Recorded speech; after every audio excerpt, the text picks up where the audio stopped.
Dear Francis, I can talk to you anytime. So can I revert back and ask some questions, please, to both of the women here?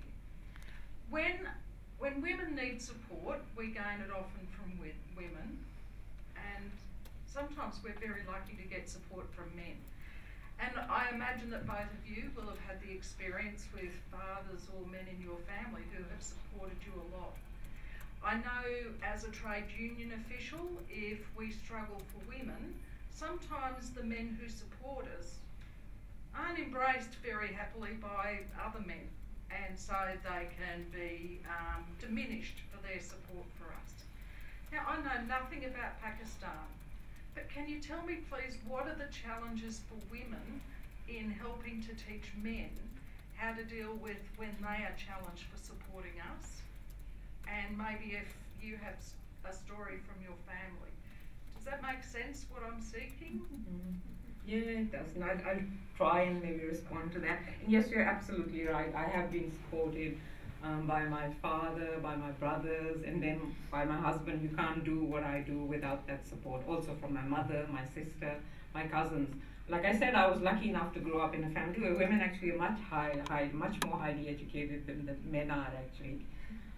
One of the issues is the issue of kind of economic prowess, I think, and that's where in Pakistan, where most men are the income earners, it is like women have a very secondary voice often, but there is a bit of a dichotomy. So there's a bit of class system going on in Pakistan, where in some classes, where kind of I grew up in an educated class, and it's pretty much like any empowered woman here. So yeah, but the majority of the population is poor, and the men are the income earners. A lot of them still live in rural areas, and cultural norms really dominate heavily. So there are issues. Women, I think, go in a roundabout way to get what they want. It's kind of never in a direct way, and that sometimes works and doesn't work. I think, yeah, it's really hard to say what to do. I mean, of course, education is one part of it. But educating both men and women, they're not, like literacy in men is quite low as well in Pakistan.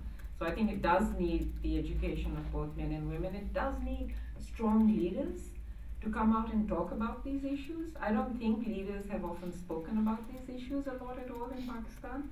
So I think that's something that probably needs to change, because often it's the grassroots and the bottom up and top down that needs to work.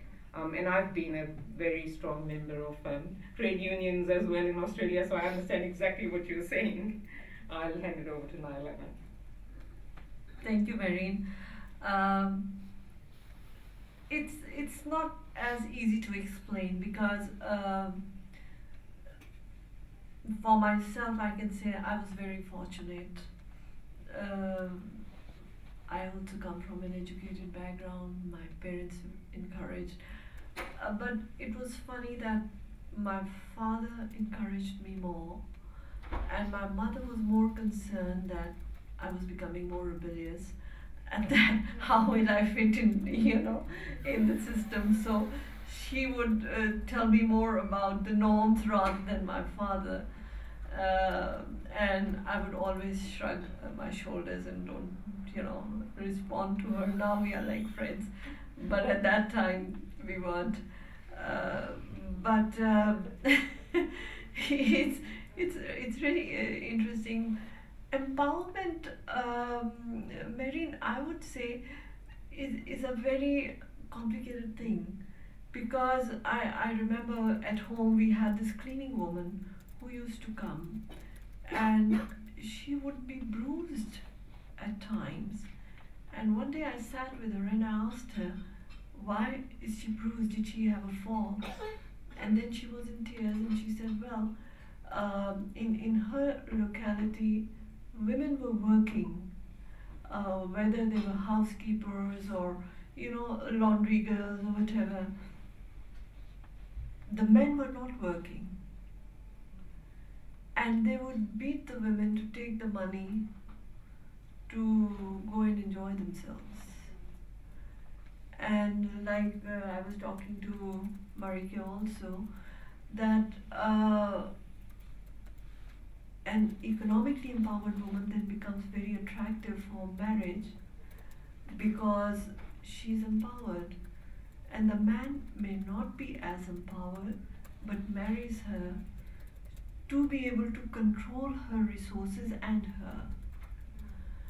So, economic empowerment is not the only solution. Depends on the attitude, and we are now working on attitudes. Like I spoke of the legislations that we are doing, we are translating them in the local languages as well for everyone to understand, because the official language is English, the national language is Urdu, but there are people who have their ethnic languages also. So we are now translating these laws into local languages and having these campaigns where people go to the villages and talk to them that it's not okay, this is not the way to go.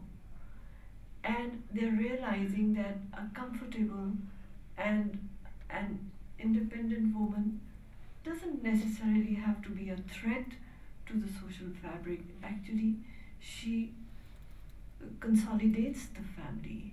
She is then the pillar of the family, and now women are into decision making, but there is this exploitation also that we have to work on.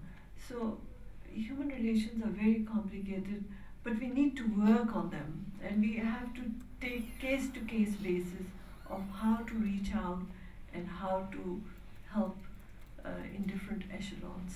Thank you.